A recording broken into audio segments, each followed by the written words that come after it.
ahead in this month of July is daunting, and how the danger of what could come around the next turn can be so random. I've been doing this for 14 years. I've been a professional athlete for almost 20 years. The body doesn't just keep going and going and going. Somehow he has survived it all for over 13,000 miles and 6 straight Tours de France. 6 uncharted territory.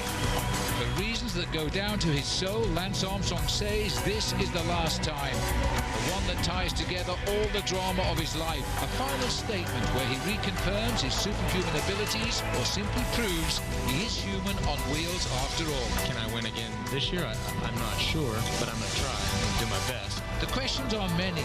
Does he dare to go for the yellow jersey on day one in a time trial where he has always blistered the field? Or does he wait for the moment of truth on some tortuous mountain climb to come? First in the Alps, or again then in the Pyrenees? The Tour de France will be my last race as a professional cyclist.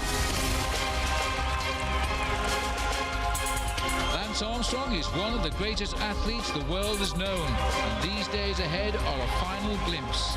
Lance Armstrong's denouement. It will be the last one, win or lose.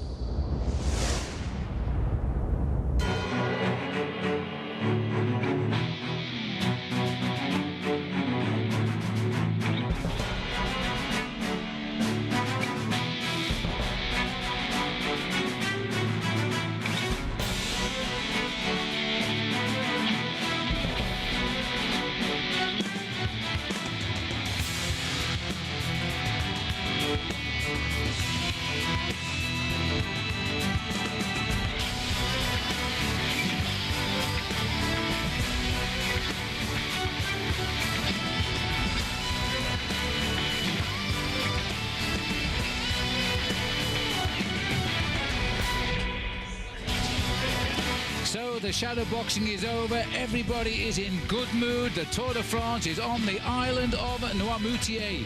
And it's here where Lance Armstrong will shortly start in a bid to become the only man to win the Tour de France on 7 occasions. Yes, this is the land of the oysters and the mussels. Hi, everybody. Welcome. Phil Liggett, along, of course, with Paul Showing. We're in the saddle now for 3 weeks, and July the 24th will be the final day of racing for Lance Armstrong. Of course, he's yet to go, Paul, but he is always the man to beat. He has been the man of the Tour de France since 1999. Let's have a look back, Paul. He's also been the man of the individual time trial as well. It was back in 1999 that he came out of the starting block to return his announcement to the top of the sport and also to the yellow jersey. It was a position that he was going to consolidate himself over the next 6 years as a dominator in the individual performance against the clock. Look at those time trial victories of Lance Armstrong. Sometimes over 8 kilometers, sometimes over 16.5 kilometers. His worst ever position since 1999 is 7th place, and that was back in 2003. And throughout all of that time, in all, Lance has won 10 of the time trial stages. Who's going to beat him today, if indeed he wins today? Alexander Vinokourov. They say he's the secret weapon of T-Mobile. He is quite likely the man who could challenge Lance all of the way to Paris. Well, there he is, time trialing Alexander Vinokourov. Let's have a look then at the stage map brought to us by Mitchum.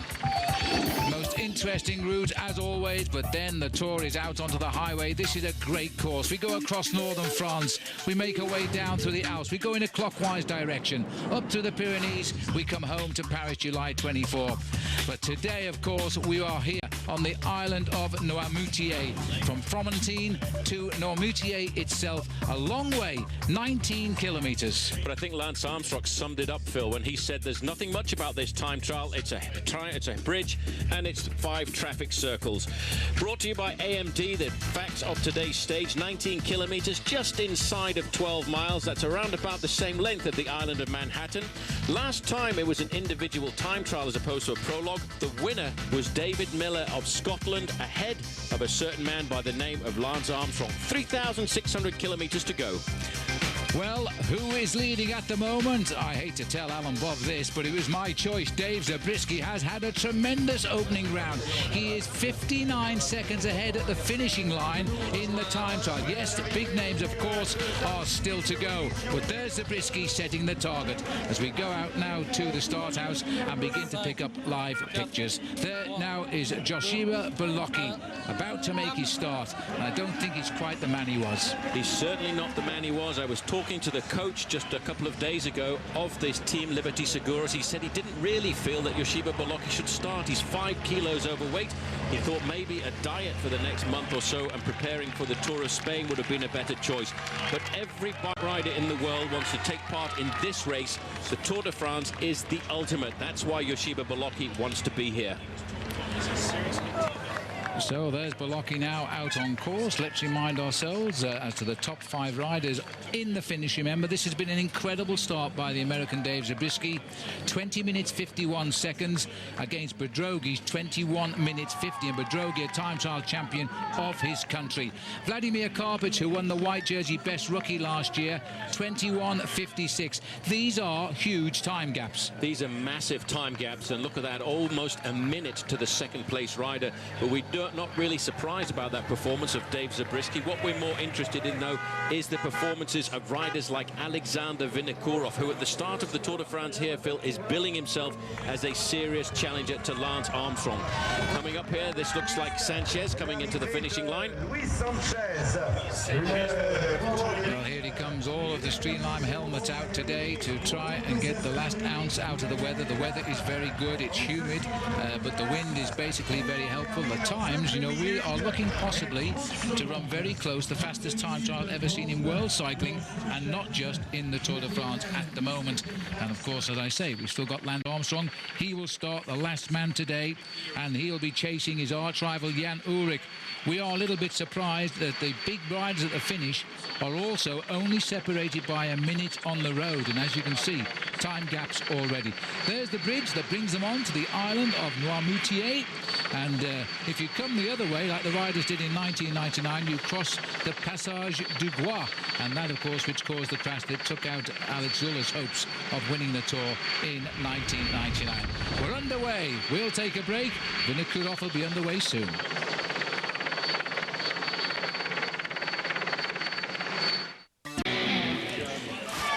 Well, there is now Joshua Bolocki setting out the tempo as the riders now are making their way towards the finish. The times are sensational today, and they've been set by Dave Zabriskie with 20 minutes and 51 seconds. There's the long straight roads.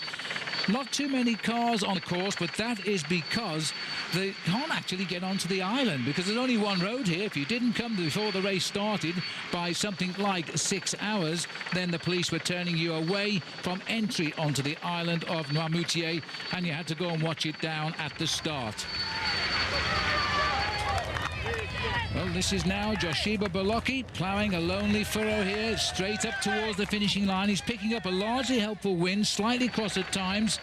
His fine second place in the Tour de France now, of course, interrupted by that nasty crash he had a couple of years ago, and doesn't seem to have recovered the form that went down with him in that crash on the road to Gap. Alexander Vinokourov, Paul, I think you're right. This man wants to establish that he is just as good as Jan Ullrich, and today is a good day to do it. Today is certainly a very good day to do it. The time to knock off the top of the leaderboard is that of Dave Zabriskie, and in fact, at the second time check, 15 kilometers into the race, Alexander Vinokourov has just gone past there with the second best time, 37 seconds behind Dave Zabriskie. In fact, he's just catching Isaac Galvez there of Isla Baleares, and he started 2 minutes in front of the rider who is the national road champion of Kazakhstan. So there's the top 10 passing through, and we're looking now at what is going to be an inspired performance here, I think. Yesterday, Jan Ullrich had this rather strange accident out warming up for the time trial, getting used to his special bike. Didn't realise when the car was directly in front of him, his team car was slowing down. He slammed into the back of it and went through the rear windscreen. He's okay. He's got a bandage on his neck, which you'll probably see later on. But it just shows you can't take risks like that. That was rather a silly mistake, I think, by both concerned. Silly mistake, but that's the risk you have to take if you want to be at the top. This man was the dominant rider of the start of this year's season. Jens Voigt, the big German rider, another former East German like Jan Ullrich. But this year, at the start of the season, he was such an incredible talent. And here, he has said his only job at the Tour de France is to look out for their team leader, Ivan Basso, the Italian. But you can't discount Jens Voigt on the opening stages. But his time's important because this will be a good guide as to the quality of Dave Zabriskie's ride here, because Jens Voigt is a very good time trial rider. Hits the line, looking for the clock. We can't quite see it. 21:57, rounded down. Third place, but still all over a minute slower than Zabriskie. Voigt going off in his 8th tour, but look at this. Here comes now Vinokourov. Alexander Vinokourov is looking at a time of 20 minutes and 51 seconds. It's the time of Dave Zabriskie. He's not too worried about that. I think for Vinokourov, the most important thing is to lay down the foundations early on in the possible ride towards a podium position. This is the final corner. He's coming around here. This man has never really been a great individual time trialist, Phil, but look at the face. That is the mask of the big days. He's really giving it everything. Well, he's not going to hit Zabriskie's time, and that's a huge feather in the young American's first time in the Tour de France. But Alexander Vinokourov is thinking 3 weeks' time. 21:44 for him. That is a superb ride. He'll slot into second place. That is now official. 21:44.97. He drops in second place. And Zabriskie, well, he's seen one of his big rivals here for a stage win slip by, and he's beaten him. 53 seconds. That is a monster gap at this stage of the game for Zabriskie over Alexander Vinokourov. But we do still have the big names, the big specialists still to come. Riders like Santiago Botero, riders like Michael Rogers, and of course the last man to start, Lance Armstrong. Looking at the face now here of Rabobank's Michael Bogart. Not a great time trialist, but a man who will make some impression, I'm sure, at some stage during this 3 weeks of the Tour de France. Bogart is one of the big players. Well, we're looking there now at the whirling wheels here as Yoshida Bolocki also continues. It'll be interesting to see what he does as he makes his way up to the line. But Dave Zabriskie is still the man on top. Vinokourov lies second. Welcome back. Time trial day in the Tour de France as we open up with a long time trial on this opening stage, and great news for American fans because Dave Zabriskie still heads the result at the moment with the top 5 overall, as we're now looking at the 5 men who have already finished, and the riders now continuing out on the course.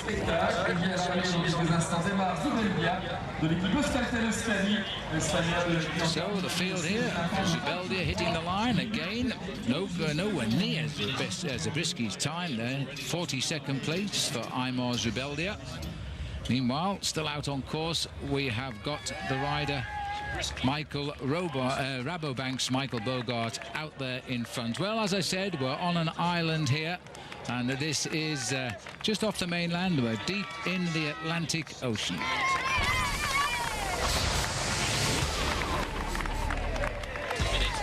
So the scenic bridge covered in water most of the day, by the way. This is where you slip and slide your way. It's the Passage du Gois. As the riders, remember in 1999, Alex Zula lost his chance here of winning the Tour de France. He still got up to finish second overall to Lance Armstrong. It was a great shame indeed. But, you know, better days now. I noticed the organisers have stayed away from the Passage du Gois. They've brought the riders onto the island by the normal route now, which is over the road bridge. So there's the situation at the moment. Zabriskie has done the ride of his life here, and we thought he'd done that in the Giro d'Italia because he won a stage there, but now he's sitting on a possible stage win of the Tour de France. Vinokourov at a massive 53 seconds just now.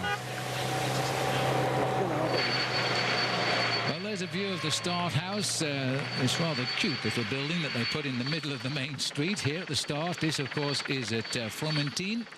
This is on the mainland, by the way. Then they snake through the lanes and they come out on this highway, which brings them over the bridge. As Lance Armstrong said to you, Paul, there's just one mountain over the bridge, 5 roundabouts, and you race to the finish. And this is Salvatore Commesso now, former Italian champion, now riding for the Lamprey squad, setting himself off in his Tour de France. We won't see too much of him in the time trial because Commesso is not a great time trial rider. But there he is, he's settling in his 5th Tour now, as he finished 124th in last year's Tour de France. Salvatore Commesso then setting off from the start line in Fromentine, and a big crowd there, and there's quite a big crowd managed to sneak onto the island here as well. The roads were closed from 9 a.m. local time this morning, so if the boys didn't get up early, the police were not allowing them even onto the island because this road totally closed. When the race goes one way, of course, the cars that follow have to come down the other side to get back to the start house. Just a quick check there. You saw that already Michael Bogert had lost himself 1 minute and 16 seconds. We're looking here at the champion of France in the road race, TDF2005, a title that he won just last weekend. And this is a local team, very much so, because the Bouygues Telecom team from France, a new team on the block, is managed by Jean-René Bernadotte. He's a man of the Vendée. He lives here, and he's developed a lot of his team riders living in the region as well. It's an all-French team. There aren't many teams these days, rather like football back home, who have the full squad of the nationality where they come from. I think the nice thing about Jean-René, who turned professional, by the way, in exactly the same year as I did back in 1978, of his 28-man team, 21 of the riders on this professional squad have come up through his development program, and I think you have to take your hat off to that. And he's got himself a lot of publicity out of the Tour de France over the last couple of years, especially, of course, with the man who became the French hero last year, Thomas Voeckler. Absolutely, and well, maybe this will be the hero this year, Pierrick Fedrigo, because as Paul has said, he's the new champion on the block like Voeckler last year. This time Fedrigo is the champion of France. Here we go, this will be Patrick Sinkovits. He's on good form, Sinkovits, and rumoured to be leaving this team at the end of the year. And there's a few people on the quick-step team, which he's now part of, quite annoyed about that, because he's going very, very well. A lot of rumours on the block at the moment. Theoretically, you're not allowed to talk about where riders are going to go to until the month of October. But certainly, we're talking already. Well, we're looking now at the bridge here, where shortly Lance Armstrong, Bobby Julich, Levi Leipheimer, all still to start, will have to cross that bridge, and let's hope it's not a bridge too far for them. There's the crowds. They cheer the field along towards the finish. We'll take a quick break. Rejoin us.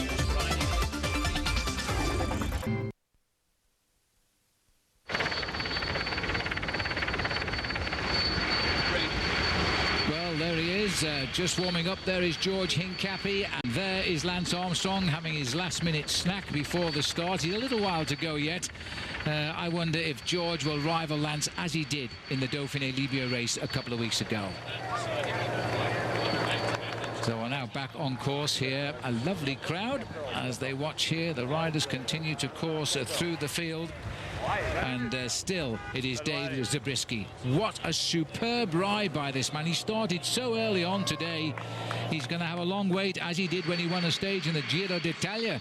20:51 is sensational time, and that is a very quick time. Well, there's the current speed record in the Tour de France, 54.545, but that was done by Greg LeMond. In fact, I think we must now look at the possibility of the time trial prologue record of Chris Boardman of 55.152. That is now under threat as the ultimate time in the Tour de France. So what's ahead for the riders? And we can tell you, because take a little clock there indicates a flat time trial under partly cloudy conditions. This is excellent for a man like Armstrong to score well today. Looking further along the road, all flat stages on 2 and 3. Weather is good. Well, we're not too worried about Lance in those 2 days. If he does well today, he'll try and hide a little bit in those semi-sea conditions over the next couple of days. But they're dangerous stages, believe me. So we'll switch out onto the course again as the time trial continues with Stuart O'Grady here. Stuart O'Grady, concentration Stewart now riding in his 9th Tour de France. Finished 109th in his very first tour back in 1997. Got a stage win last year and finished 61st. But he really has written his name into the history of the Tour de France, as has this man, Yoshiba Baloki, but a little bit more infamous because of that dramatic crash he had on the roads of the Tour in 2003 when he crashed on the road into Gap and broke his finger. He broke his elbow and he broke his hip as well. But this man is battling to bring himself back to the top of the form. A lot of people say maybe, Phil, that he shouldn't really have started this year's Tour de France, but very much he wanted to be a member of the team.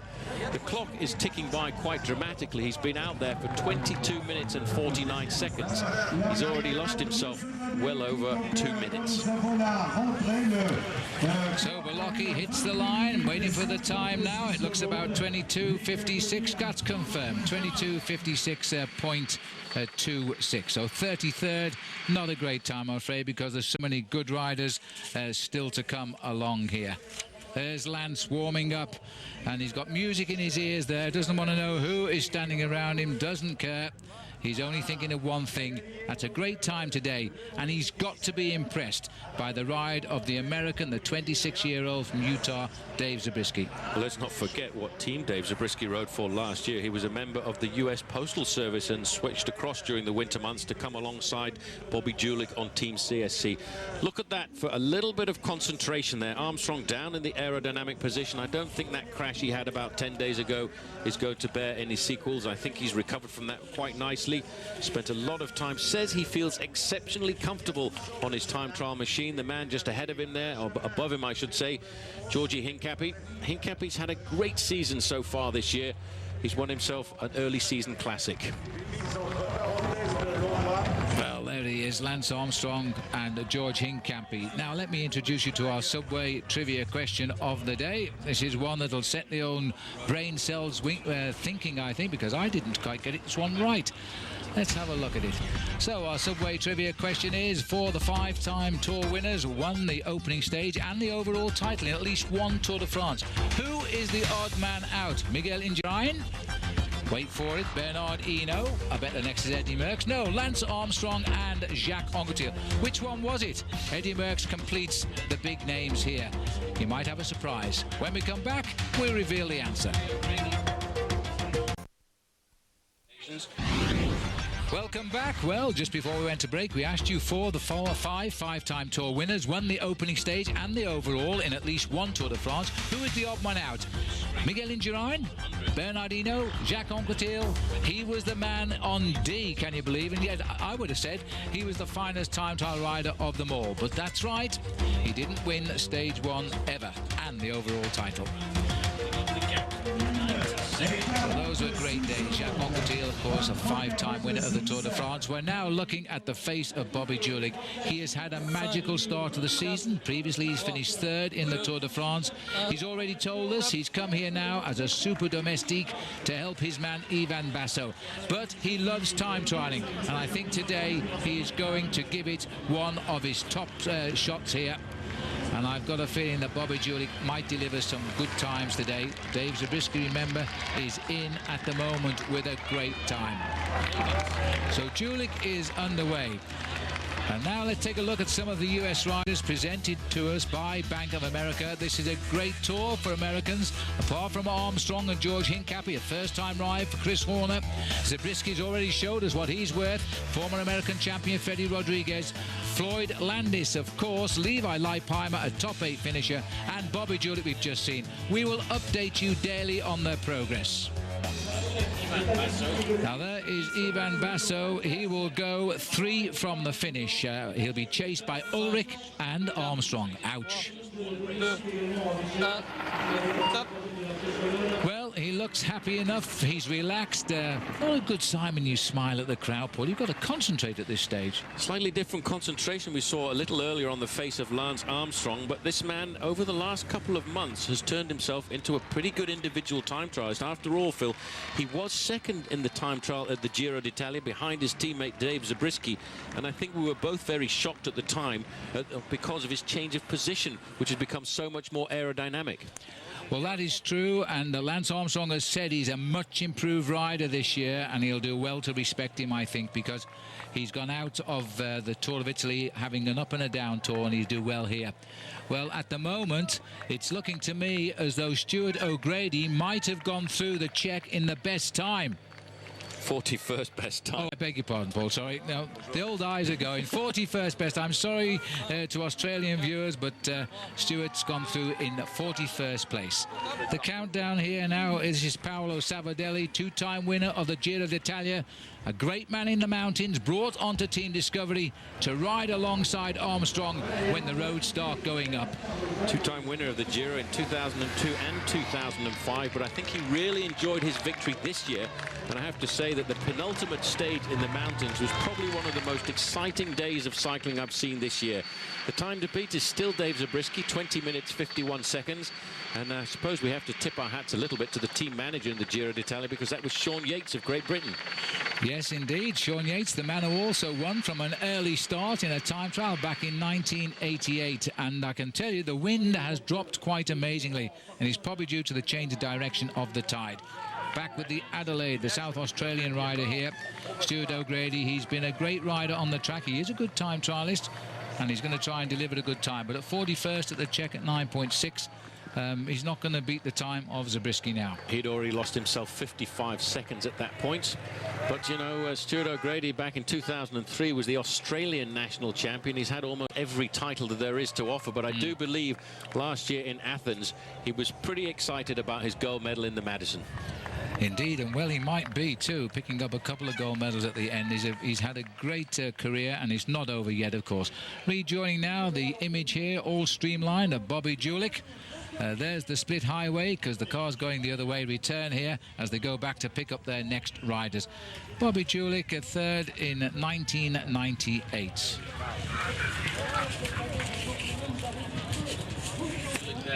There he is now, taking the shortest road here. Don't blame him. He's picking up the wind just behind him, but I have to tell you that the wind has dropped down slightly. All smiles here. This is Landeluz, the man who won his first ever bike race as a professional 2 weeks ago. Lance tried to beat him, and he couldn't, as he won the Dauphiné Libéré race. It was a great performance, and I must confess we all cheered him on, because he really fought to hold on to his race lead, profiting by a good breakaway on the road to Grenoble midway through the race, and he wouldn't give up that yellow jersey. So he's now underway. Well, there's Lance Armstrong that goes for his 7th Tour de France victory. He has a new weapon, and Frankie Andreo has the update on today's Bike Beat. It's July, and this is the Tour de France, and you know there's going to be new technology here. And Trek has done a lot with the Discovery Channel boys to make them faster. I caught up with Scott Dobert from Trek to take us through Lance's TTX time trial bike. There are 4 aspects that we really focused on. One would be weight, another would be aerodynamics, one would be stiffness, and then also the aesthetics. We focused on the weight by replacing some of the carbon fiber that was in this with honeycomb. So we took about 200 grams out of the frame weight, which is going to be really important for the last stage in the Tour de France, stage 20 at Saint-Étienne. We addressed stiffness with this bike by changing the shapes of the tubes, so that the top tube actually has a little bit of an hourglass shape to it, so it's stiffer when you're out of the saddle or you're trying to accelerate. We addressed aesthetics through kind of a combination of the aerodynamics. The aesthetics came along with some of the new tube shapes, and gives the bike a new look, a more streamlined look. The aerodynamics was really where we put a lot of our focus. Aerodynamics came about through the use of the CFD program, or Computed Fluid Dynamics. And what that enables us to do is cut our kind of work time down, and then when we finally get a shape that we like, we put that in the wind tunnel to kind of validate the computer program. This is the final result. This is what CFD produced. This is what our engineers came up with. This is the Trek TTX, and it'll be what Lance is racing at the Tour de France. Another nice added touch is this personalized wheel for Lance Armstrong.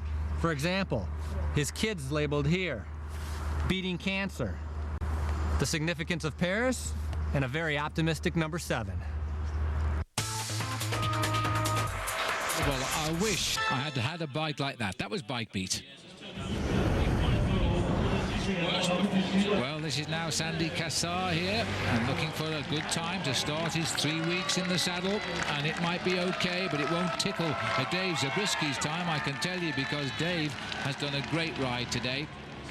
There is the oscillating chain wheel there. And that is on the wheels of Bobby Julich. It must be a strange sensation, I must say, but Bobby always rides this particular type of chain wheel, making all the thrusts on the downward action. So Bobby Julich is on his way. Looks as though he's concentrating. He's done some great time trials in his career. We'll just wait to see what he does at the first check. He's not on the board yet. Zabriskie still the best man at first, second, and at the end. Now, here in the start house is Levi Leipheimer. He's finished 8th and 9th in the Tour de France. He was 9th last year, and I've just got that feeling he's got the form of his life to go a little bit better this time around. Well, we'll find out today, because the Tour de France for everyone starts right now. So Levi Leipheimer is underway, but don't forget Lance Armstrong will be last to go. George Hincap is still to go. There they are, both hard at it, listening to some hot music. We'll take a break.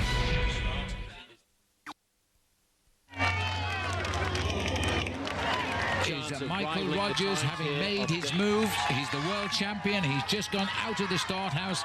For the last 2 years, he's been the individual time trial champion. He rode his first Tour de France last year. This year, they're talking about him, a top 5 finish. He narrowly lost the Tour of Switzerland by just 22 seconds on not the last day. Oh, and he almost overshot that. He nearly took his shoulder off on that right-hander. So that's a man who's trying to his limit right now. Michael Rogers here wants this and wants it badly. I was about to say he lost the Tour of Switzerland. Let's see that again. Ooh, almost clipped his elbow.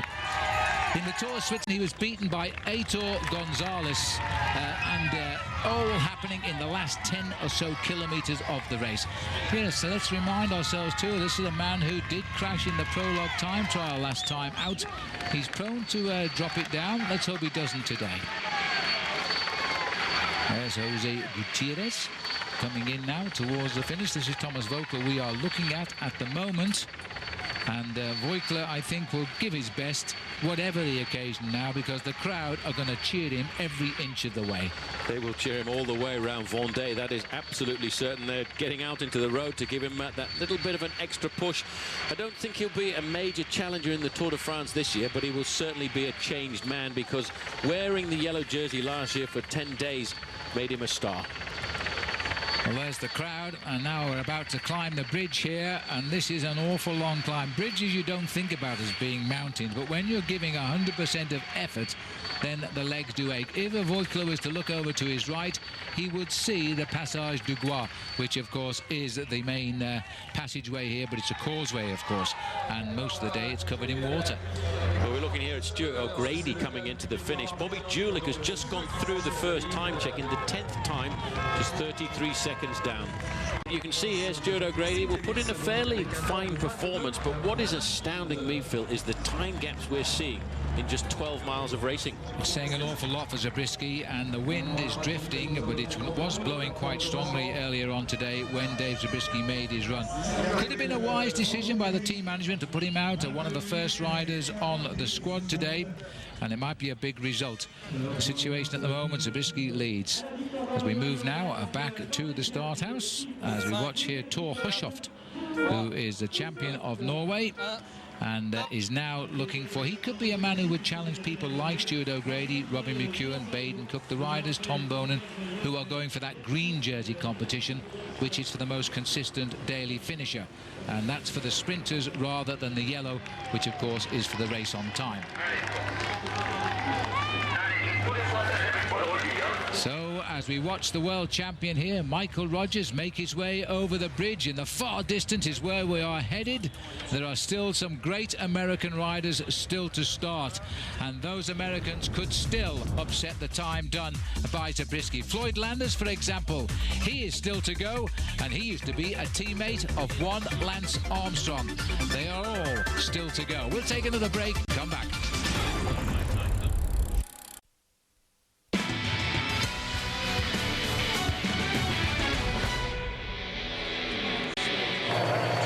Welcome back. This is the bridge which links the mainland with the island of Noirmoutier. This is our Trek Lucky 7 sweepstakes aerial shot brought to us by Trek. And what a beautiful shot that is. And you get some idea of the climb over the bridge.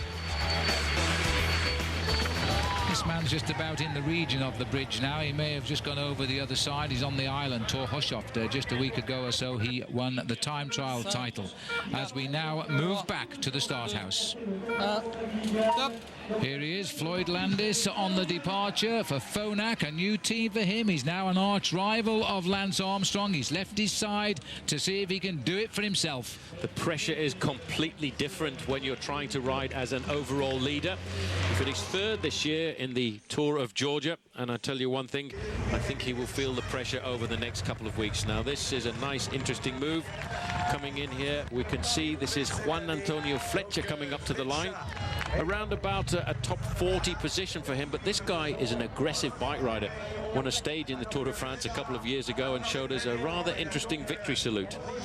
So Fletcher is doing a reasonable time, but there's no time that looks very reasonable now, because you look back at the clock as he comes in. Oh, he's realised he's about to be caught here. That looks like it might have been a rider, like Michael Ricker might have been right up behind him there.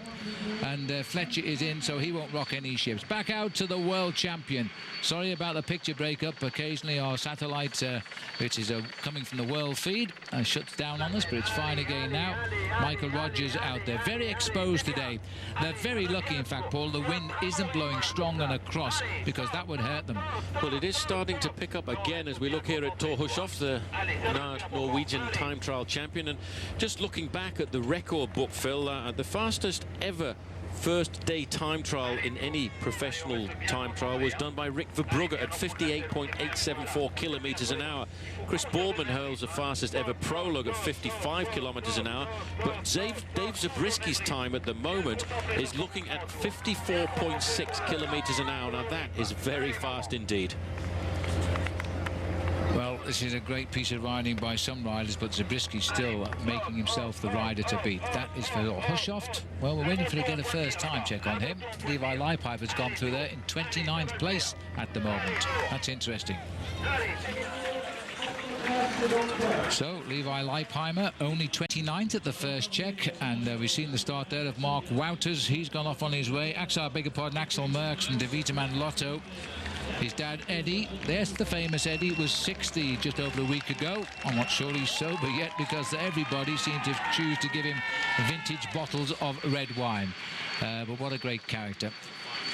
So Michael Rogers continues then towards the finish line. Well, don't forget, our Tour de France coverage now very much with us. Tomorrow live 8:30 a.m. Eastern, 5:30 a.m. Pacific, and we'll give you extended coverage again 8 p.m. Eastern and 9 p.m. Eastern. That's the second day of the Tour de France. We don't yet know who will be in yellow, but we will soon.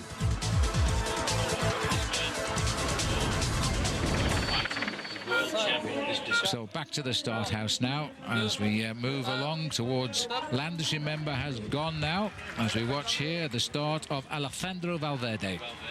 People believe that he can ride high in the overall classification, but the great thing about Alejandro Valverde is not only can he go up hills very well, he's also not a bad sprinter.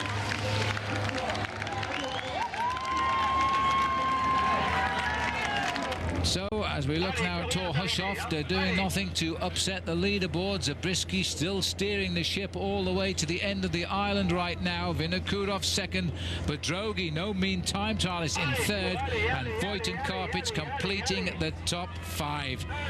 Well, we're getting closer to the last 20 men to go now. Hincapie will be away very, very shortly, and so too Bradley McGee, and he says he'd like to win the opening time trial, and he's done it before. We'll know all of the answers very soon. Take a break.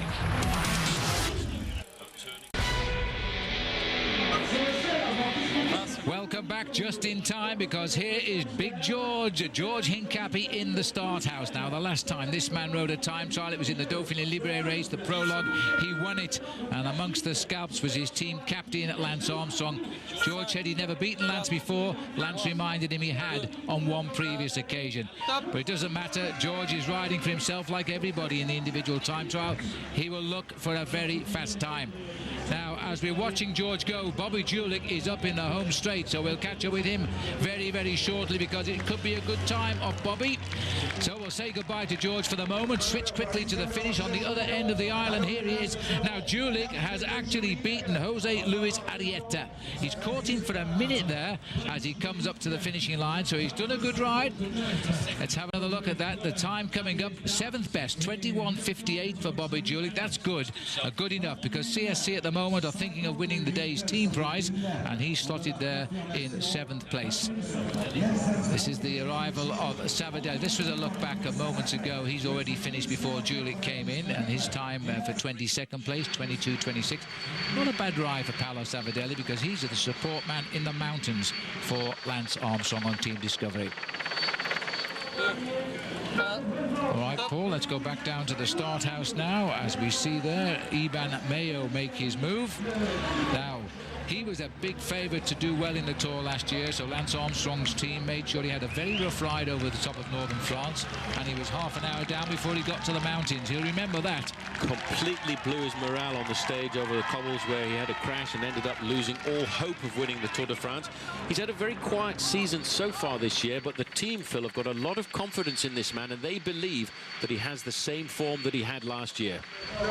He switched towards the finish here now, and AG2R, but the riders are coming in thick and fast. This is Astolotha here, former top rider, but he's still trying his best. He's slipping away. He's not going to make a top 30 finish here, but not everybody can ride the time trial. He certainly looks as though, judging by his face, he's giving it his best finish as he heads up towards the line, and the clock counting him away from the leaderboard as he goes. Arrieta, who was caught by Bobby Julich, has done a better time than Astolotha as he drives up this home straight. AG2R, by the way, have got a young Australian making his appearance this year in Simon Gerrans, and we certainly wish him well, because we've watched how that young man has worked his way up from the very small lowest levels of club cycling to today starting in the Tour de France. I like it in the press this morning. They actually put him down as one of the local riders, because he actually lives in this area, but he's not a Frenchman. He is, in fact, Australian. You bet your life he is. We're just catching here another former world time trial champion, and this man has probably got the strangest style in the sport of time trialing, Sergei Gonchar. He looks rather stiff on a bike, but I tell you what, when it comes to going fast, he certainly knows how to do that. He thumps the big gears, but he is an ex-world time trial champion, and he's had one win only this year, which came in the Tour Trentino, which was the 3rd stage. Now, this is the rider all of Australia might expect to deliver the goods. We know now it's not going to be Michael Rogers, because his time at the checks are not good enough. Bradley McGee is underway.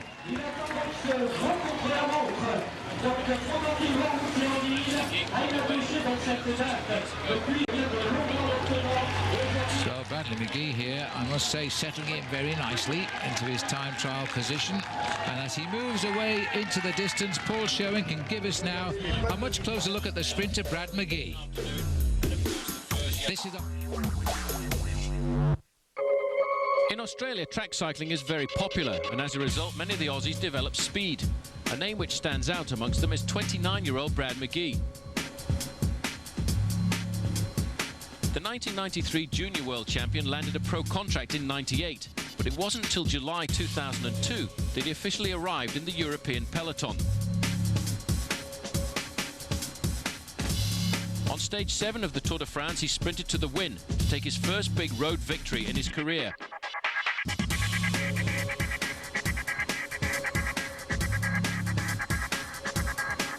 One year later, he arrived back at the Tour with confidence and made a statement on the very first day. He won the opening prologue and earned the right to wear the ultimate prize in the sport, the yellow race leader's jersey. Over recent years, McGee has built up a huge reputation in the race against the clock and is one of the strongest time trialists in the world. This year, he's begun to hone his skills on the climbs in hopes of being a threat in the overall race. His preparation paid off 2 weeks ago in the Tour of Switzerland, where he looked strong in the mountains and finished 8th overall. Today, his goal will be to win the prologue and once again slip into the yellow for the first week of this year's Tour de France. Thanks, Paul. That's our Capital One athlete profile, and Brad McGee starting today in his 5th Tour de France.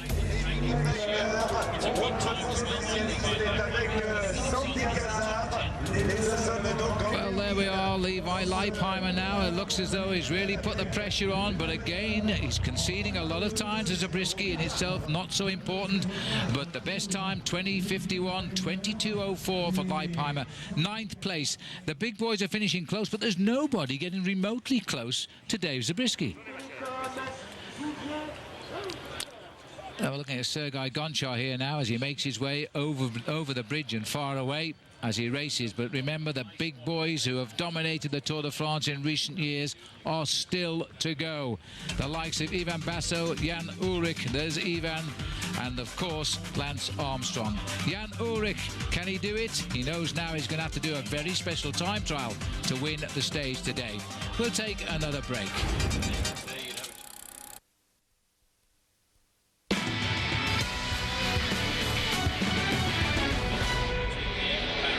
Welcome back to the Tour de France Stage 1, and it's still Zabriskie on top as we're watching here. Thomas Vogler head up towards the finish. This will be a big ride. And there is Thomas Vogler's time. 23:40 is his time, and he's lost quite a lot of time there to Zabriskie. But there's Rogers just crossing the line, and we lost the time there because two riders came in very close together. But I tell you what, that wasn't a great ride by Michael Rogers. I would say around about 31st place. Well, yes, because he's only gained a minute there on Thomas Vogler, so it'll be 22 something for him. I think he'd be disappointed with that, in all honesty, as we watch here Tom Bonan. Well, Tom Bonan continues on his way. We're now something like 10 riders left to go out of the start house, with the last man, of course, being Lance Armstrong. But we expected a much better ride out of Michael Rogers than that. He'll be very disappointed with that. He had a very tough Tour of Switzerland. He had to try very hard to win it. He was in that position. I'm just wondering if he might have used too much up of his good form. He may well have done. You know, a lot of riders think sometimes that races like the Tour of Switzerland, too close to the Tour de France, are just that little bit too much. I'm a bit worried about the style here of Iban Mayo, because many riders from Spain were billing him as a big challenger to Lance Armstrong in the big mountains. We did exactly that last year, as we look now in the starting gate at Christophe Moreau, former French national champion, former wearer of the yellow jersey, and a former winner of the prologue too. But this man here trying to set himself up as the #1 man on the Crédit Agricole squad. Yes, Christophe Moreau flies the flag on many occasions for the French, especially in the Tour de France, because they haven't remotely looked like having a winner, in all seriousness, since Laurent Fignon finished second to the American Greg LeMond back in 1986. But still on top of the leaderboard, and he must be getting quite nervous right now, with something like 9 riders still to start. Dave Zabriskie is still sitting on top.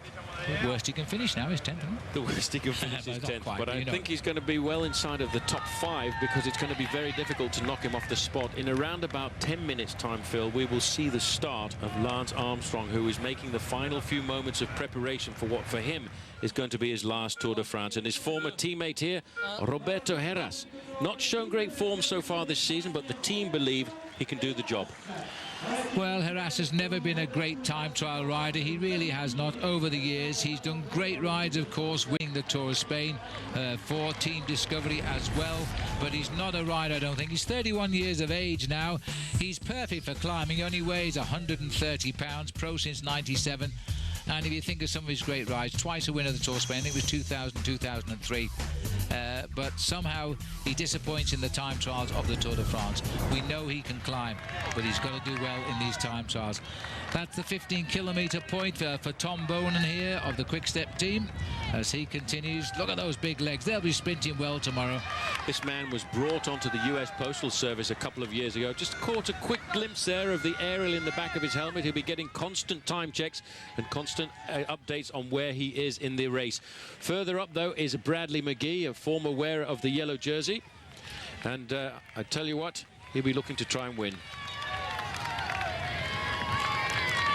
So this is Bradley McGee at the moment as he continues on his way, and he looks as though he's riding very smoothly. No indication yet as what he might be doing. He hasn't yet arrived at the first checkpoint. So we look out along the rather bleak scenery here. It's mostly marshland here on the island, and that's why they produce such great mussels and pretty tasty oysters. Well, don't forget, it's also the show that changed television forever. And now Survivor lives on as we continue outdoor investigations. The battle for the national parks today at 1:30 p.m. Eastern Time.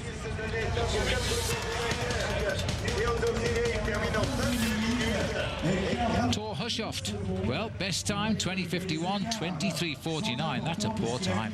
Well, I'm not sure I should say that now because they're all around that time. Yeah, but I think Phil, he was probably holding back for the sprint maybe tomorrow. This man too doesn't look very fast as we go back to him. Bradley McGee very briefly in a quick flick back to the finishing line. This is Jorg Yats. And again, Yats, judging by his face, has given a good shot there. He's going to come home though right down in 63rd position, 23:15 for Jorg Yats. And again, another man that Zabriskie can tick off. Well, I tell you what, Ivan Meyer was not looking very good at all, because at 9.6 kilometers, he's just gone through 164th, 1.5 minutes down. And that is sixth from the end of all of the riders who have passed through that checkpoint. We've had 170 guys go through there. That is amazing. Sergei Gonchar just going through too. He's a long way off the board, 56th, almost a minute down. The next man to get to that spot is going to be the man we're looking at right here, Bradley McGee. And he too looks to be turning a massive gear, a rather strange style. As we watch the start, Botero goes down the ramp. So this is Santiago Botero, has made his move now. He's delivered a couple of good time trials this year. Today it wouldn't be a bad day to try and do it again, as Santiago Botero is now underway. He is the 7th from the end to go, but still others to come.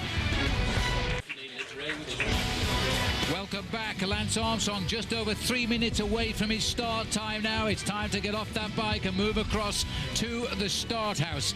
Now we can go immediately to the finishing line and see the arrival now of Floyd Landis as he's coming in here, gritting his teeth. The clock is indicating he's in the top 5 position, and now we're looking now at a long-term project for him in the Tour de France. It's going to be a good ride whichever way you look at it.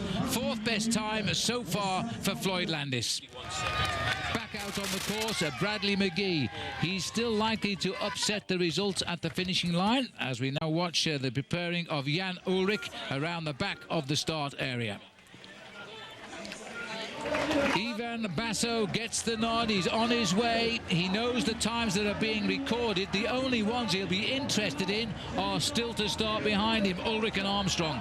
2 minutes behind him, Lance Armstrong. 1 minute behind him, Jan Ullrich. But this man, Phil, from last year to this, has completely and utterly changed his time trial position. He's also changed his time trial cadence. He's spinning those wheels just like Lance Armstrong spins his leg in the individual time trial. But for him, this is an important rendezvous.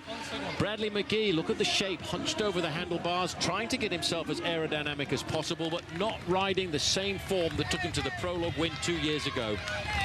Well, when you start shifting up and down the saddle like that, it means you're not quite finding your rhythm. You're thinking of other things, but he still looks good from this view, at least here. And he is a brilliant time trial rider. Jan Ullrich, 5-time seconds, once a winner. Last year he finished 4th. Now he is on the start line and is away. And we must also remember too that this rider had a little bit of a tumble with his team car yesterday because he was out warming up, and it all went slightly wrong for him, and he slammed into the back of the team car, which was at the time being driven by Mario Kuma, another ex-Tour de France rider. And you know, Lance went straight to the windscreen at the back and he completely smashed the windscreen, and he's now carrying quite a little bit of a scar on his neck, but let's hope he's okay. We're going to find out. He's gone. There he is.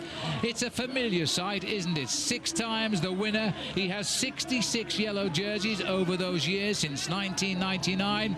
He wants to go out on a high. The odds say he won't, because all of the big winners of the Tour never done this. They've always gone out being a flop in the last Tour. There's Sheryl Crow, and she is going to cheer him all the way. And there's the man who has always had his faith in Lance Armstrong. On the right there is Jim Okovitz. I think everybody expects this man to turn the Tour upside down yet again. He's on his way. He's on his way. He's pulled his foot out of the clip right at the start there. That will lose him a couple of seconds, and that might just ruffle his feathers a little bit. That was a quick start by Armstrong. Looks down there to see and make sure that it's okay. Gets into the aerodynamic position. But that was a rather bizarre thing happened to Armstrong. Let's have a look at it one more time. Just as he accelerates away, pulls out his foot. Fortunately, that's at the start. He would have lost 1 or 2 seconds there. Well, they tell us how unpopular he is with the crowds. We go to George Hincapie. Did you hear the cheers there? I often think the press sometimes get it slightly wrong. But here is George Hincapie licking his lips, beaten Lance once this year. Can he do it again? He's not going to beat Dave Zabriskie, the team that Discovery gave up and allowed him to leave, because Zabriskie still leads as Hincapie comes over. Even so, he's in 3rd place with that time. George has done it again. That's a great ride. Great ride for a man who started his career as a sprinter. As we go back down to have a look here at Lance Armstrong, but the Americans are having a fabulous day of racing, because currently they're occupying 1st and 3rd place on day 1. Well, America once never took part in cycle racing, but now they seem to be dominating at this particular cycle race. There's the crowds, and they're all straining forward now to catch a glimpse of Lance Armstrong, the only man who's won the Tour de France 6 times. In his history, he's won 21 stages of the Tour, and 10 of them have been alone against the watch. And you will note that he's actually not wearing the yellow jersey, which a few years ago, the last man to start, the winner of the previous season, always used to wear the yellow jersey. Armstrong only wants to wear the yellow jersey when he actually feels that he's earned it. We get a chance here just to look at both riders, the comparison between the 2 men at the top of the sport. On the left, Lance Armstrong wearing number 1. On the right, Jan Ullrich. And look at the difference in cadence. Ullrich uses a monster gear, a huge gear. He is a powerhouse of a man, where on the other hand, Armstrong is very supple, pedals at around about 100 RPM. That strange little nervous move that he's had every time I've seen him ride a time trial. He puts his hand round to the back of his shorts just to pull them tightly to make sure he's as aerodynamic as possible. Well, there he is, the big man. His pedaling style is so different to Lance Armstrong. He just pounds that big gear. He's going over the only undulation on the course. You climb up to the dizzy heights. Right in the distance there is the famous Passage du Gois. It's covered by water just now, but that was where Alex Zula lost his Tour de France when he fell off back in 1999. He still finished 2nd to Lance. Phil, I thought you told me the French had said there weren't any crowds out on the race today.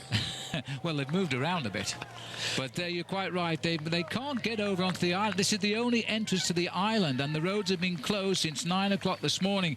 It's now coming up local time to 10 minutes to 7, so you haven't been able to get onto the island at all, or indeed off it, since 9 o'clock this morning. We're looking now at the face of Lance Armstrong. Already he will know how his body feels, just how he's going, whether it's going good for him. He will not be chasing the time of Zabriskie. So as we look now at Lance Armstrong here, working away and working those legs, he's chasing now Ivan Basso, and just behind Ivan Basso is Jan Ullrich. The 3 top men head-to-head in the opening day of the Tour de France. And they know that all the shadow boxing is over now. There is Jan sandwiched in between Basso and Armstrong. It's a fearsome thought, isn't it, knowing that Armstrong is chasing you just 60 seconds behind, and Basso, probably the weakest time trialist of the 3, has got them both behind him. Jan Ullrich has always ridden well in the Tour de France, despite the press often writing him down. He finished 2nd in his first ever Tour back in 1996. He then won the race and wore the yellow jersey for 12 days in 1997. Then a succession of 2nd places, 3 of them to Lance Armstrong. Last year, well, it was almost a disaster. He could only manage 4th. I bet you there's a few riders in this race wish they could just finish in the top 5 in the Tour de France. This is Sergei Gonchar here now, pounding those traditional heavy gears that once carried him to a world time trial title. As he races up towards the finish, he won't make the top 30 here as he comes home. So that gives you another incredible comparison to Zabriskie, riding his very first Tour de France. He's looking for a very high finish right now. Gonchar 22.38, 32nd place for Sergei Gonchar, confirmed then in the end at 22.39. Amazing amazing result here. This is Iban Mayo now racing up towards the line too. And Mayo also is falling away. He's lost over 3 minutes so far to Zabriskie. And again, he won't worry about Zabriskie in the mountains, but he's going to worry about him in the time trials. 24:04 for Iban Mayo. Here comes Brad McGee right up behind now. This is not going to be a great finish either. He crosses the line, 15th place for Bradley McGee. Boy, the big stars are coming and going, and the new star from America, Zabriskie, is looking down on them all. And there's only a few more to finish, including, of course, Lance Armstrong. So this has been an amazing time trial. Zabriskie hangs on as the race continues now to cross swords out on the highway. So everybody is underway or has finished now on this opening day of the Tour de France, and still an American sits on top, and it's not yet Lance Armstrong. And Lance Armstrong, that cost him 2 seconds as he pulled his foot off, leaving the start house. Well, we've still got the grand finish to come. We'll take another break and we'll enjoy the Tour. Stay with us. Welcome back. There he is. The big man is underway, and the pedal ratio is building here now. Remember that he is heading for the time probably of Alexander Vinokourov. Well, let me remind you too that we are going to take a look, thanks to the courtesy of BMW, at the great Lance 25 moments of his previous Tour de France. Let's join in then with number 21 here. Lance wins at Metz the time trial. He's won 10 of them in his life, by the way. And this presented by BMW. 1999 was the year. Stage number was 8. Lance was on course. He wasn't yet in the yellow jersey, but boy, he was racing towards it as he passed it there, the champion of Australia. He powered up towards the finish, and he knew by the time he arrived it was a yellow jersey that awaited him. The Metz time trial was swinging the Tour de France back his way. Jan Kuursepu was out of yellow. Lance would never lose it all of the way to the finish. So that's number 21 of Lance's 25 moments, brought to you by BMW. Remember, you can vote for the top 5 of our 25 by going to OLNTV.com. Jan Ullrich now never looks to be going quite as fast as Lance Armstrong because he chooses to pedal a higher gear. Understandable, he's a strong man. So this is the man they call the Kaiser, who is now also ploughing a lone furrow. Ivan Basso has gone through only in 29th place at the 9.6 kilometers check. It is looking now that at least Zabriskie can count on 3rd, and we're just waiting for the arrival of Ullrich and Armstrong there. Just 2 men to go through that first time check at 6 miles of racing. Number 1, Lance Armstrong. There you can just see the radio in the back of his skin suit there. And he really did argue with the guys who designed that aerodynamic structure of his. They wanted to put the radio at the front, but in fact he said, no way, it's not comfortable. I want it on my back. The arrival of Chavanel now, Sylvain Chavanel, and again everybody's dropping in 22-23 minutes.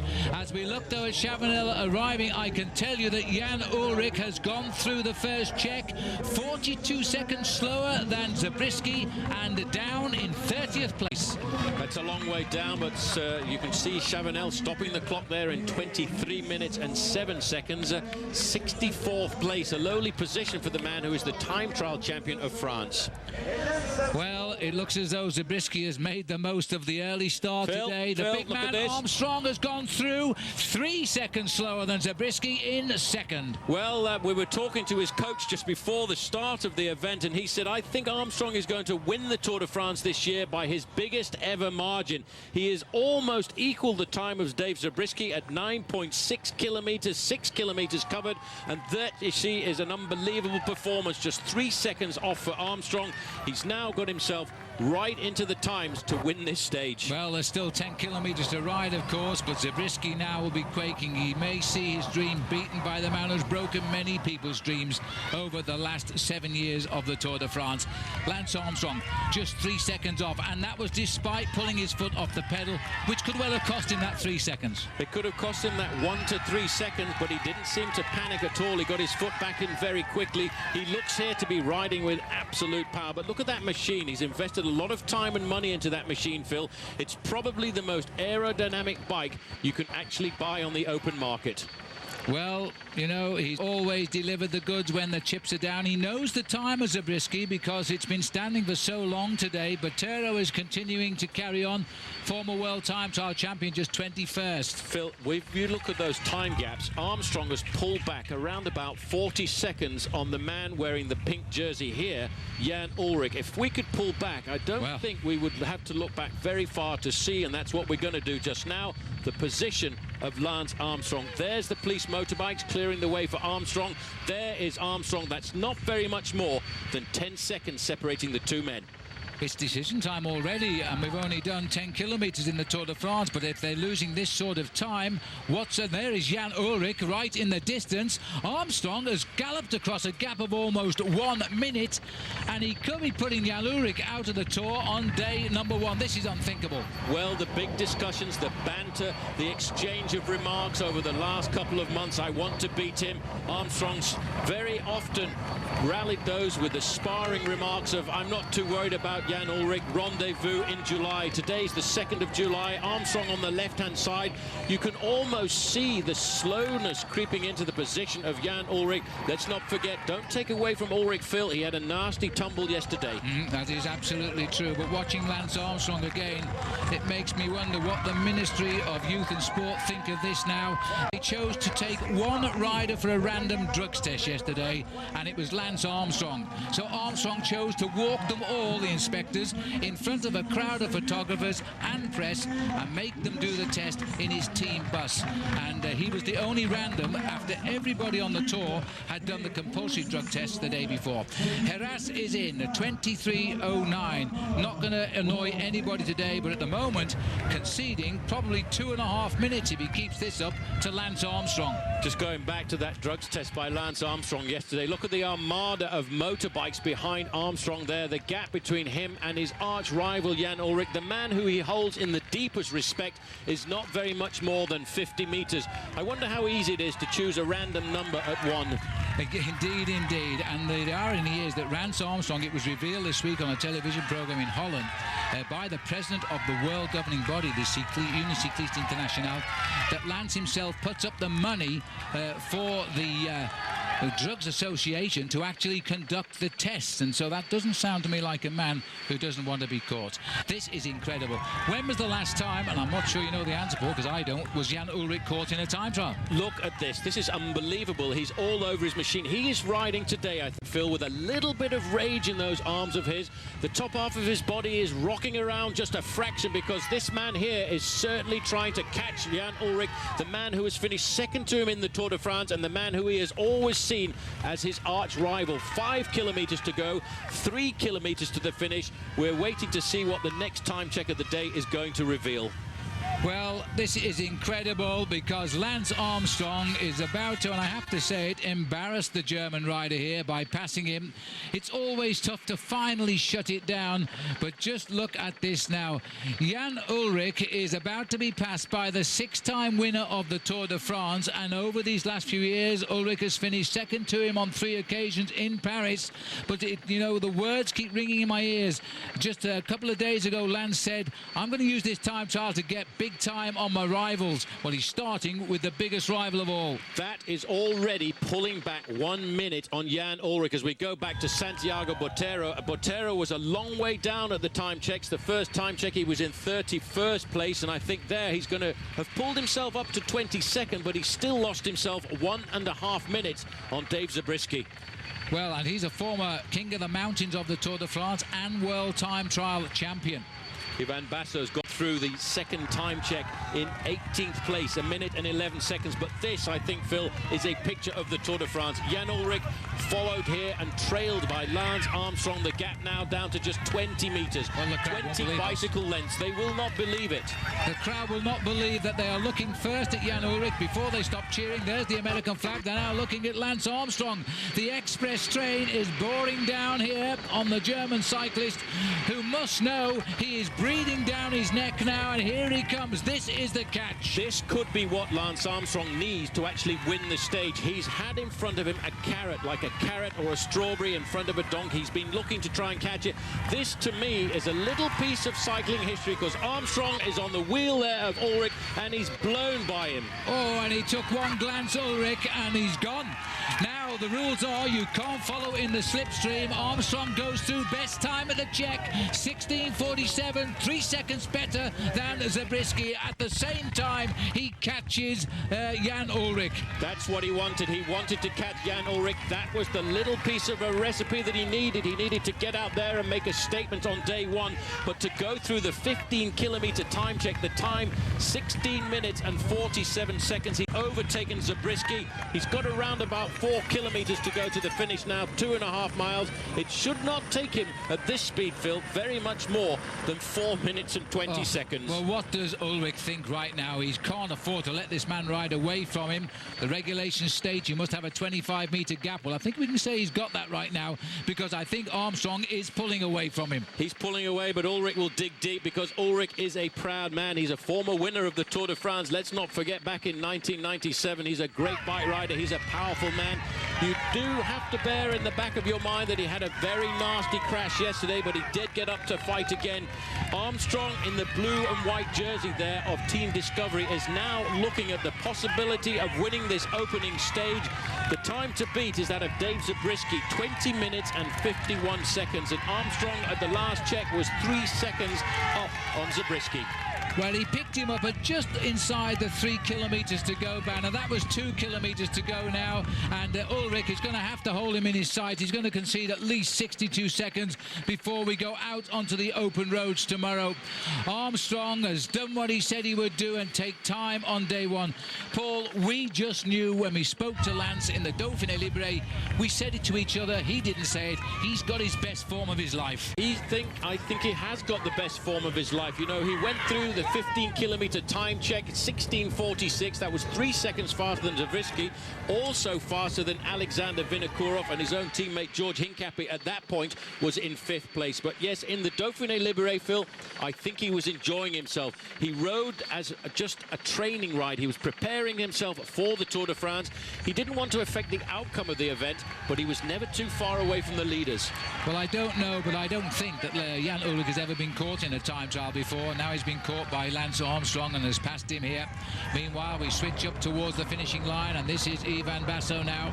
His time has got to be close at least to Ulrich to stay in this race for a few days. Lance Armstrong has got a big decision to make. Is he going to be the first man to lead the Tour, start to finish, since 1934, or will he not defend the jersey tomorrow? We won't know those answers just yet, but he's got to consider that possibility now. What a way to go out of the Tour de France that would be. Basso finishes, and his time, we'll wait for the confirmation, it's 18th place anyway, and 22:17 it is confirmed at. Just coming in just behind him, you caught a glimpse there of Francisco Mancebo. So Basso did a pretty reasonable time there. He called the man who started 1 minute in front of him, but the man who is now looking at trying to win this stage is Lance Armstrong, Phil, and he's in the final bend. Well, as he swings up towards the line, he's going to win. He's got about 8 seconds to get to it, though. Zabriskie at 20:51. It's going to be close. 47, 48, 49, 50, 51. Zabriskie's won the stage. Zabriskie has won the stage. Armstrong finishes second. 20:53. Can you believe that? Just inside of 2 seconds, Armstrong was behind Dave Zabriskie. Ulrich, by the way, for the record, came in 12th place. Armstrong was so very close there, and I wonder how much the weather conditions affected that performance. But if you look at that man, Phil, I think we're looking at a man who is ready for the Tour de France. The attempt to try and win it for 7 times in a row. That is a little piece of history. Oh, what an incredible ride, and unfortunately, Dave Zabriskie starting so early, no one in the world covered his attempt today, and that happened with Sean Yates back in 1988. But in fairness, Zabriskie did have the helpful wind. Armstrong, once he caught Ulrich, I think relaxed just that little bit. It's costing the stage by 2 seconds. Alexander Vinokourov, he's in third, but already at this stage of the Tour de France has conceded 51 seconds to Lance Armstrong, while everybody else that matters to Lance aren't even in the top top 10 on the finishing board. This has been a remarkable day's racing, but we knew it was going to be. We knew it was going to be big. We knew it was going to be impressive, but already Armstrong has put at least a minute on the majority of his rivals, and that's very important psychologically on the first day. That is the difference between a prologue time trial and the long individual time trial we've seen here today. That is a master blow. Well, a personal opinion, but I think that Lance will be rather pleased he dipped underneath the time there of Zabriskie, because now Zabriskie will become yet another American to pull on the maillot jaune of the Tour de France. And that means, of course, that Armstrong will not have to defend the lead tomorrow. I think he'll be pleased with that. Well, what an amazing stage it's been. Armstrong didn't win, but he is only 2 seconds off the race lead, and all of the pressure of the day tomorrow on the young shoulders, the 26-year-old Dave Zabriskie. He's only won 2 races this year, a time trial in the Tour of Italy and a time trial in the Tour de France now. There is Armstrong. I think he eased just a little bit once he caught Ulrich, because that was his adversary of the day. And he scored a big psychological blow there on the German, catching him some 3 kilometers from the finish. But Dave Zabriskie is the champion today. Do you want Bjarne Riis or just Zabriskie? Hello? Dave Zabriskie, there he is now, the grimace of the man. Unfortunately, there was no cameras on him all day. They managed to dig a few out of the archives, I think, on the early start, because he got a terribly early start, as he did in the Giro d'Italia, and he surprised. But he's going to be a very happy man, because winning the first day, he is, of course, the first maillot jaune of the Tour de France, and that in anybody's life is special. But when it's your first yeah, Tour de I was France, expecting big names to perform well. Also, it's really an amazing feeling for me to be here right now. It's not exactly a prologue. It's not a very long time trial. Is this Zabriskie Stage V? Yeah, today was a time trial, and it doesn't really matter. For me, the distance, it doesn't matter. And the yellow jersey on your shoulders. That's going to be a really great feeling. Well, I'll tell you now, those who actually know Dave Zabriskie know he's not a very loquacious person. He just chooses his words and makes them count, and I think that's what we can say now about his time trial. There we are, the fastest time trial. We're waiting for the final confirmation of the average speed, but I think he might well be right up there, rivaling only the prologue ride of Chris Boorman.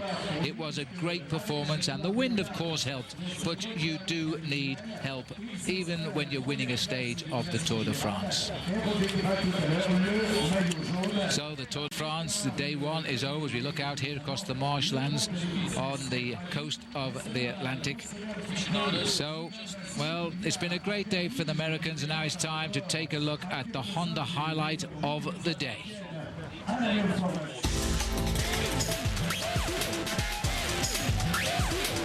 Well, of course, it was a day for the Americans, wasn't it? But it wasn't the Americans perhaps everybody thought would be talking about, although he certainly turned on the style towards the end.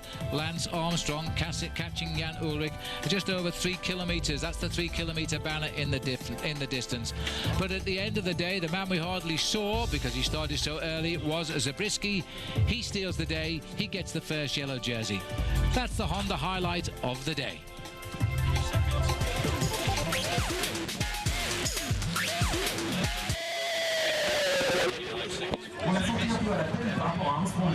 So Lance Armstrong has done what he threatened to do. He's only been interested really in the rivals close to him.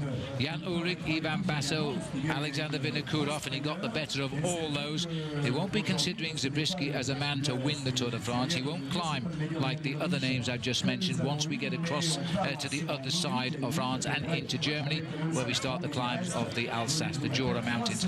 But having said that, how far now can Zabriskie lead the Tour de France?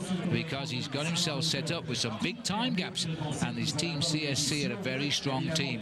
This will be the image, though, that will go around the world for the next 24 hours, the catch between Armstrong and Jan Ullrich. And I don't think Ullrich has been caught before in a time trial. Well, he has now. I once remember many years ago Lance Armstrong being caught in a time trial on the Tour de France by the great Miguel Indurain. But those were the pre-cancer days. Life has changed somewhat since then. Well, we look out now across this beautiful Atlantic coastline here on the island of Noirmoutier, and I think we can now have a look at the stage results. Here it is, brought to us by Pacific Life. Dave Zabriskie gets it for Team CSC and USA. Look how time has improved in USA cycling. 1, 2 and 4 in the top 5 riders. That is a tremendous result, whichever way you look at it. And Alexander Vinokurov has done great as well. Floyd Landis completing an incredible day for the Americans. 4 men in the top 6 for the USA. And Vladimir Karpitz, the 9th overall. He was the white jersey last time. I think we can now go back to Frankie Andreu, who's with Dave Zabriskie. David, unbelievable ride. One of the fastest Tour de France time trials ever. How did you feel out there? Honestly, today I suffered the whole route, and I'm really surprised that this happened. Only American rider to ever win a stage in the Vuelta from last year, the Giro from this year, and the Tour de France. Did you think your Tour de France was going to start off so special? I was hoping, but it's really unexpected, and I'm really, really happy. What's up next? Tomorrow, obviously, you're going to have the yellow jersey. You'll have the support of your team. Are you at all worried about these first flat stages? I have a great team with me, and we're here to support Ivan Basso. I think this could work out to our advantage. So, with the form you have, you should be able to feel a little confident with your legs for the climbing. Yeah, I think my climbing is getting better and better. A little champagne tonight will be good? Yes. All right, thanks a lot, David. Congratulations.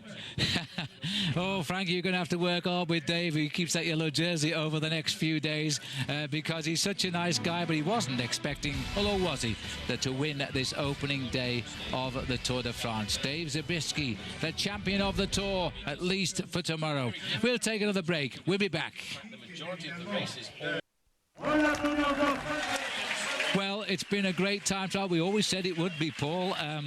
I guess I was a bit lucky because I did pick him. I think if I'd have drawn number 1, I'd have probably picked Armstrong, but I have to say I wanted Zabriskie to prove his worth. He doesn't say much, does he? He doesn't say very much, but I think he does most of his talking with his legs, and that was a fair performance. He went off very early on. He was the 19th rider to start, but that is a big day for him, a special day, because not only will he get the stage win, but the yellow jersey to boot. Let's have a look at him on the podium, Paul. There he is. He's coming out now. Wow, what a feeling. 26 years of age. He steps up to the crowd here. It's been a great day for American cycling with 4 riders in the top 6. But now, this man in his first Tour de France, the very first day, he's got the maillot jaune. And that is going to be remembered by him for the rest of his life. What's also special, I think, Phil, about this guy is not only has he won himself a stage here, a stage in the Giro d'Italia, but also a stage at the Vuelta a España. So that is an amazing performance, but also look out at that performance too, because Armstrong 2 seconds in arrears, 3 Americans in the top 4 places, and that is a very impressive performance by the United States, but also Dave Zabriskie. It's a special day for him. But 4 Americans. Looking further down here, Floyd Landis, he completes the 4 Americans in the top 6. Cancellara won the opening prologue last year, remember, when we started in Belgium. He made 7th this time. I think that was Bob Roll's pick, wasn't it? Oh dear. And then Jens Voigt was 8th, Vladimir Karpitz 9th, and Igor Gonzalez there completing the top 10. But Bobby Julich 11th, Jan Ullrich, and he was once a great time trialist. That is not a good indication when he makes only 12th in the classification here. Levi Leipheimer not conceding much time to Ullrich, so he's up there in 14th place. Popovic, the new boy on the block for Discovery, taking 17th. Brad McGee, I think, will be disappointed with 18th. And Ivan Basso, 1 minute 26 conceded to today's winner. He just completes our pages there. It's been an incredible time trial, but what it has done is make this now a very interesting Tour de France. Well, actually, if you think about it tactically, it's not too bad for Lance Armstrong, because tomorrow out on the open road, it's a different team than Discovery that has to defend the lead. It's Team CSC, who will do absolutely everything they can to keep the lead with Dave Zabriskie right through to the team time trial, because after all, the sprinters lost a lot of time to this. There's going to be no battles for seconds out on the open roads. No, because now we're looking at the serious contenders for this year's Tour de France already at the top of the leaderboard, and then we go into the team time trial in a couple of days' time, and that is going to be where Lance will look to possibly take the lead in this year's Tour de France. I'll tell you what, this has been a great day. I hope you enjoyed it, Al. You may have won the draw, but you lost the race. Back to you. Lucky pick. That's all that was. But a happy day for American cycling. That's in good shape. You've also got 2 Americans in Armstrong and Hincapie who in a team sense are in great shape. That Zabriskie time stood there almost the entire stage 1 as the unreachable number until Lance Armstrong came along. And now what it's done is it's created a situation as he's punched his major rivals right between the eyes that they have to take gambles now. And sooner rather rather than later. Yes, absolutely. That's a home run for Lance Armstrong. Almost a minute to Vinokurov, over a minute to Jan Ullrich. 2 minutes, over 2 minutes to the climbers in this bike race, and a minute and a half more or less to Ivan Basso. So that's an incredible effort. And we were talking a little while ago, do you think that it was a calculated move on Lance's part to ease up in the last few meters to give the jersey to somebody else? An American. An American. I think if it was Ullrich with the fastest time, Lance might have pedaled a little bit faster. And we talked about something else. As Lance was passing Jan Ullrich, Bob and I said, well, obviously the guy is much more hurt than anyone's letting on. But then we talked and said, you have to wait and see how his time stacks up against everybody else chasing Zabriskie. It just made Lance's numbers seem so much more superhuman. But what a deflating moment for Jan Ullrich to watch Lance Armstrong come and go. Absolutely. Here is the moment when Lance Armstrong came flying past Jan Ullrich. I think he picked up his tempo a little bit so that Ullrich would get no advantage in the slipstream of Lance Armstrong aerodynamically as Lance went just incredibly fast in the last 5 kilometers. That's a very, very discouraging moment at any time when it happens.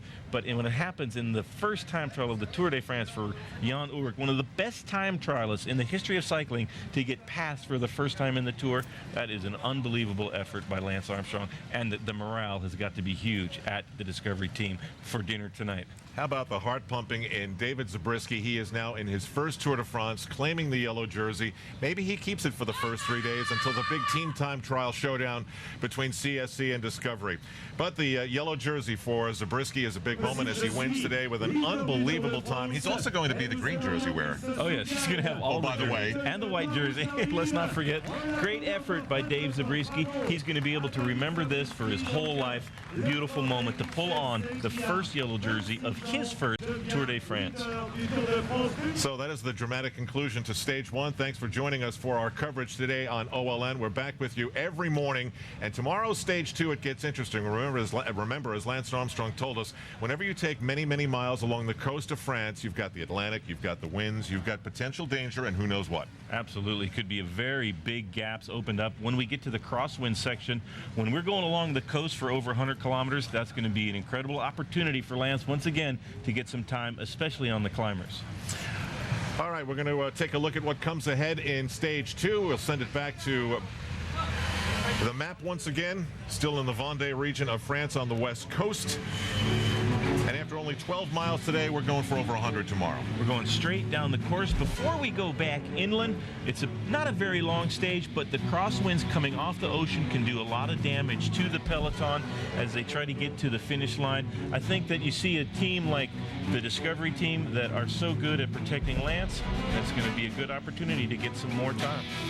That's one of the big stages still to come in the mountains ahead. Don't forget, Stage 2 tomorrow, Chalon-les-Azars, 181 kilometers, a little over 100 miles. Tomorrow at 8:30 a.m. Eastern Time, 5:30 Pacific.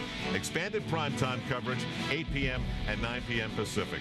So the images of this day, the first of the 2005 Tour de France, include the one-on-one individual time trial, and eventually it came down to a showdown. Wasn't expected to be with a 1-minute head start, but Lance Armstrong flipped this race upside down, and now his rivals know they have their work cut out for them.